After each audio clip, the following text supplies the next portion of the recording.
Di kesempatan kali ini aku berkunjung ke salah satu pesanggrahan milik Keraton Yogyakarta yang terletak di daerah pantai selatan atau Pantai Parangtritis. Yuk ikuti.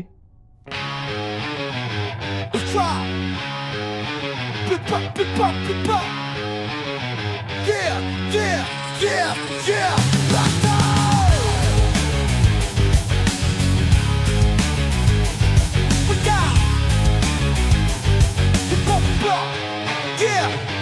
Di bawah langit yang luas membentang, kaki melangkah menyusuri jejak usang. Puing-puing candi bisu bercerita tentang masa lalu kejayaan purbakala. Batu-batu kuno saksi bisu zaman, ukiran indah menyimpan misteri terpendam. Langkah demi langkah menyibak tabir sejarah terukir di setiap butir pasir. Yeah, petualangan dimulai, hati berdebar menyusuri lorong waktu penuh debar. Candi-candi megah berdiri kokoh, jejak leluhur takkan pernah roboh. Di antara reruntuhan imajinasi terbang, membayangkan masa lalu yang kini hilang. Oke teman-teman, masih bersama Dev di sini dalam acara Jejak Sejarah. Kali ini kita memasuki wilayah Sultan Ground atau tanah milik Kesultanan Yogyakarta, yaitu berada di situs cagar budaya Pesanggrahan Gumbirowati. Ini salah satu situs pesanggrahan peninggalan Sri Sultan Hamengkubuwono II ya. Dulunya tempat ini sempat hancur hingga pada akhirnya di tahun 1992 arkeolog bekerja sama dengan pihak UGM memugar bangunan tersebut hingga jadilah seperti sekarang ini. Wih, cantik ya.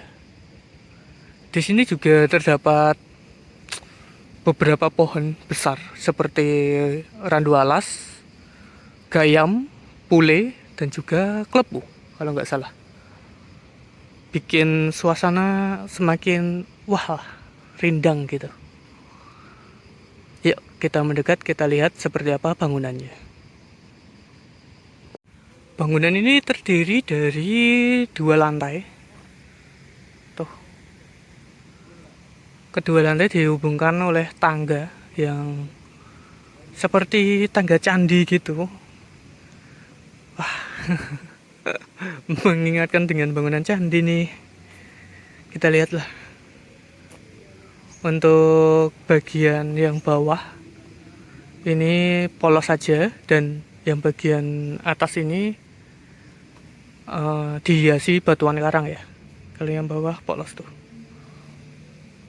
seperti pilar-pilar, gambarkan pilar-pilar gitu. Salah satu pemanfaatan sumber daya yang ada di sekitar tempat di mana bangunan ini didirikan, yaitu menggunakan batuan karang sebagai hiasannya.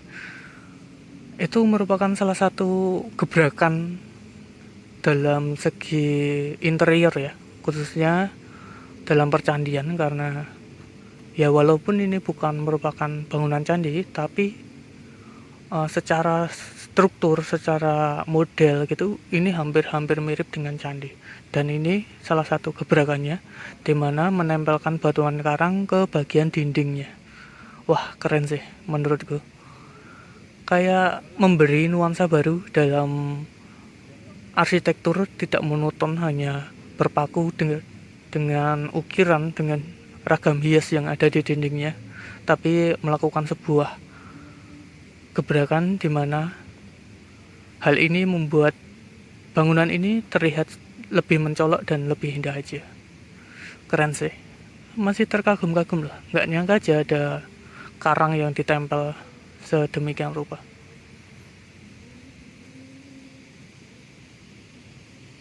Dan kita akan naik ke bagian atas. Di sini sebenarnya juga ada bagian yang apa ya, ini ya, ada pelipit-pelipitnya gitu ya. Namun ini sudah jelas ada batuan penggantinya. Bismillah. Assalamualaikum. Di bagian situ juga sama, dihiasi dengan batuan karang. Bismillah. Kita naik. Wah, untuk lantai yang kedua ini agak sedikit lebih pendek ya, atau nggak terlalu lebar. Di sini terdapat simbol tapak dara yang melambangkan keseimbangan ya, atau sebuah perlindungan gitu. Ini nih, yang ini nih. Ini juga sering sekali ada di bagian candi-candi. Mungkin bentuknya agak sedikit berbeda, namun kemungkinan niat dari dibentuknya motif seperti ini nggak jauh beda lah dengan yang ada di candi-candi itu sendiri.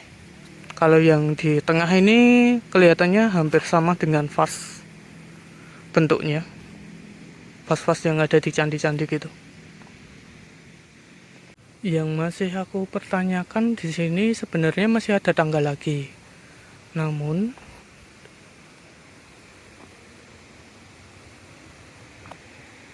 untuk elevasi tanah yang ada di sini ini lebih rendah daripada yang di sini.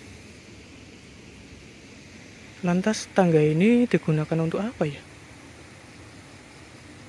Dan di sini ada dupa-dupa juga. Untuk batu-batuan yang ada di tengah ini kemungkinan seharusnya nggak ada ya, nggak menutupi tangga ini.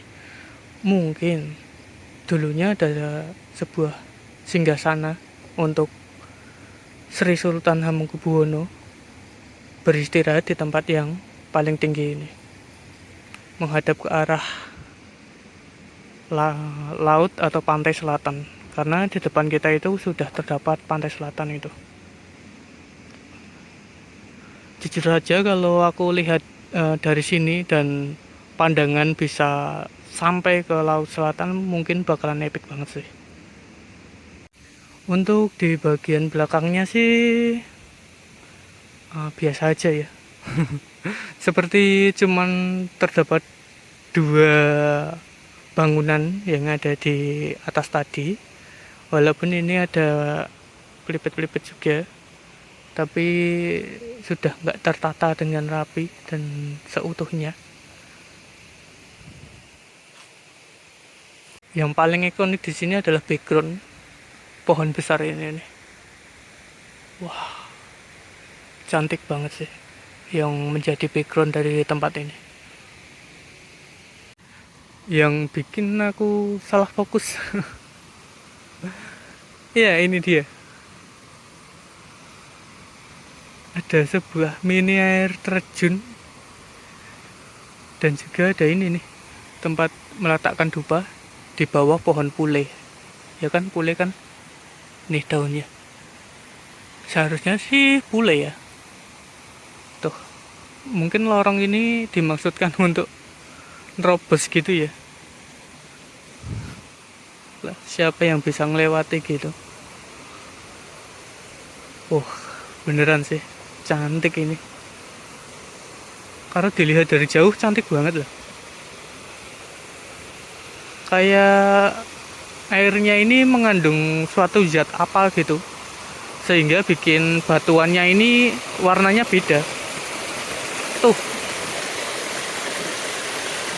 ini padahal airnya itu jernih. Tuh, jernih.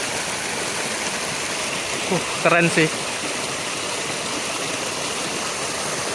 Kira-kira zat apa ya yang bisa bikin daun pun seperti ada lapisannya.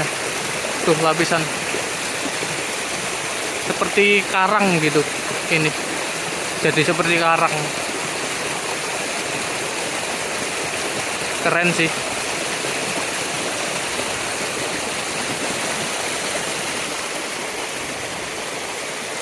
Air ini juga yang dimanfaatkan oleh warga sekitar untuk bertani dan salah satu sumber air bersih ya. Bisa dilihat dari selang-selang yang ada di sini. Warga sekitar ini memanfaatkan air ini, menyalurkannya melalui selang dan pipa ini. Serta dibuatlah jalur irigasi untuk menuju persawahan-persawahan yang ada di sekitar pesanggerahan ini.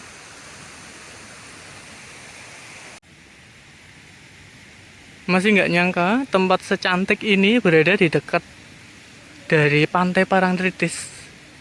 Wah, suatu hidden gem, tapi juga jalannya, aduh, ampun.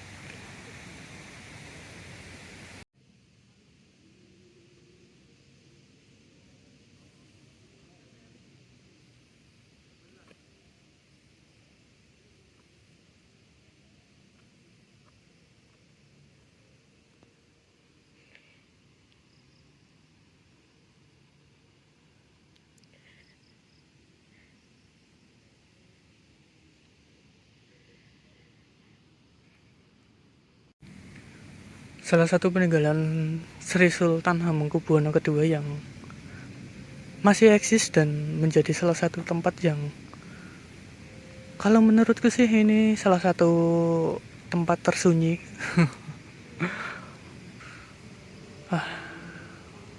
Seperti berasa tenang aja ketika berkunjung ke sini, dan semoga yang menyaksikan juga ikut tenang ketika melihat video ini. Ya, oke, sekian dulu untuk video kali ini. Terima kasih sudah mau menonton. Sampai jumpa lagi di video selanjutnya.